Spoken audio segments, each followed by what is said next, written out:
Dear students, I welcome you to this video lecture of English literature, BA final year same 5. In this lecture we are going to discuss about the literary term negative capability. Negative capability is a term originally used by the romantic poet John Keats in a letter written in December 1817. Negative capability. Negative म्हणजे नकारात्मक, capability म्हणजे क्षमता. नकारात्मक क्षमता हा शब्द मूलतः romantic कवी जॉन किट्स यांनी एका पत्रात वापरला होता, जे त्यांनी डिसेंबर 1817मध्ये लिहिलं होतं. अकॉर्डिंग टू किट्सच्या मते great writers were capable of accepting uncertainty and mysteries without needing to pursue facts and reason.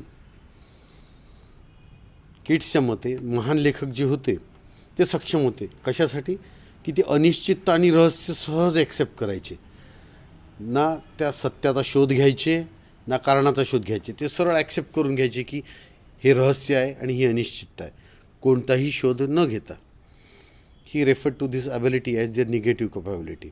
आणि म्हणून त्यांनी या क्षमतेला त्याने नकारात्मक क्षमता म्हटलं आहे, म्हणजेच निगेटिव्ह कपॅबिलिटी. बरोबर आहे ना. कोणती गोष्ट ॲक्सेप्ट करण्यापूर्वी आपल्याला त्याचा शोध घेतला पाहिजे, सत्य काय हे जाणून घेतलं पाहिजे. परंतु ग्रेट रायटर्स या गोष्टीकडे दुर्लक्ष करायचे. Gabriel Garcia Marquez is an author he embodies this capability. Gabriel Garcia Marquez या लेखकाने ही क्षमता आत्मसात केलेली होती. For instance, in his 1967 novel 100 Years of Solitude, the character Mauricio Babilonia is always preceded by yellow butterflies.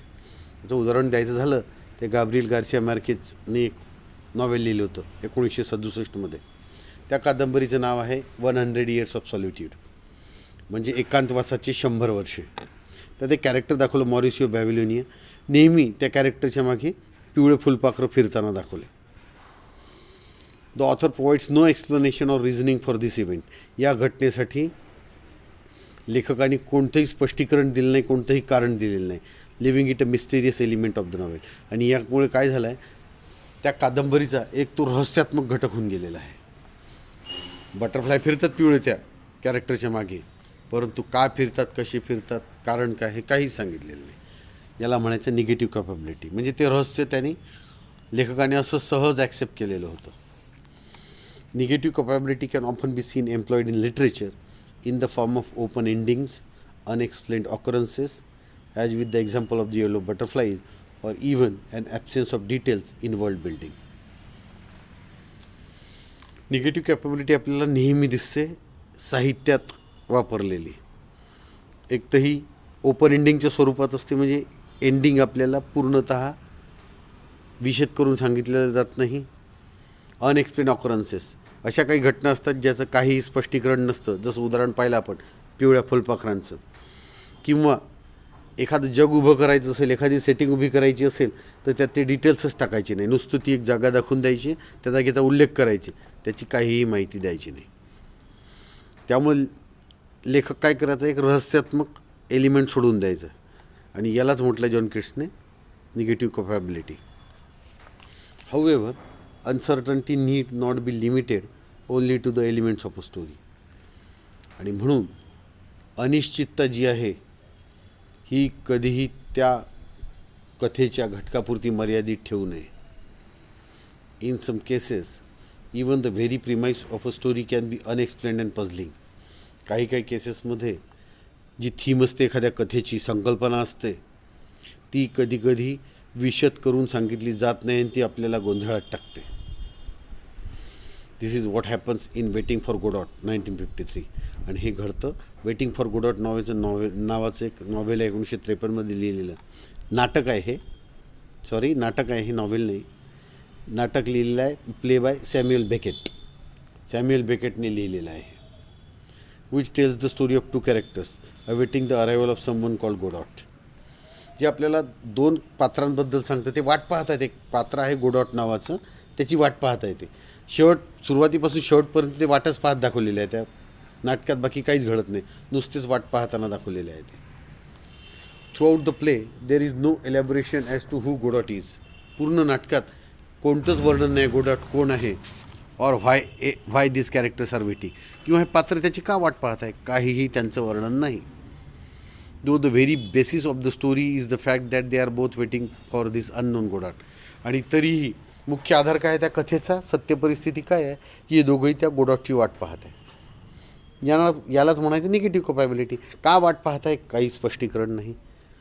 गोडाट नावाचं पात्र कोणतं आहे तेही माहिती नाही. Negative capability is therefore a rejection of any search for absolute knowledge of the truth in favor of appreciating uncertainty. आता negative कॅपेबिलिटीला म्हणूनच काय म्हणतात की कोणताही शोध आहे त्या शोधाला नकार देणे. कशासाठी? तो सत्याचं ज्ञान होऊ नये, सत्याचं ज्ञान होऊ नये. का बरं? तर अनिश्चिततेची स्तुती करण्यासाठी. अनिश्चितता असली कथेत तर मजा येते बा वाचकांना, असा त्या महान लेखकांचा समज होता. आणि म्हणून ती कोणतीही गोष्ट विशद करून सांगत नाहीत, ते सर्व गोष्टी रहस्यातच ठेवतात. It encourages the pursuit of beautiful ideas regardless of whether the ideas are clearly defined or completely understandable. यामुळे काय होतं, असं रहस्य ठेवल्यामुळे की सुंदर सुंदर कल्पनेच्या मागे लेखक लागतात शोधायला, आणि ते या गोष्टीची चिंता करत नाही की ती आयडिया क्लिअरली डिफाईंड आहे, पूर्णतः समजण्यालायक आहे की नाही, याचा विचार न करता ते कथा मांडतात. This emphasizes the importance of the power of beauty over any search for facts. आणि म्हणून यात कशावर जोर दिलेला आहे? सौंदर्यावर, कथेच्या सौंदर्यावर जोर दिला आहे.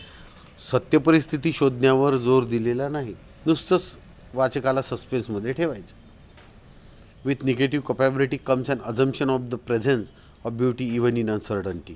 आणि म्हणून निगेटिव्ह कपॅबिलिटी काय करते की आपल्याला असं गृहीत धरायला सांगते की अनिश्चिततेसुद्धा सौंदर्य आहे. अनिश्चिततेमध्ये सुद्धा सौंदर्य भरलेलं आहे. अनिश्चितता असेल तर आपण पाहतो पुढे काय होईल, उत्सुकता ताणल्या जाते, आणि तेच या साहित्यिक प्रकाराचं सौंदर्य आहे. इन शॉर्ट, निगेटिव्ह कपॅबिलिटी म्हणजे महान लेखक काय करतात, कोणत्याही घटना वर्णन करतात आपल्या स्टोरीत, पण त्या घटना का घडल्या त्यामागचं कारण ते कोणत्याही परिस्थितीत सांगत नाहीत. This is all about negative capability. My dear students, thank you very much.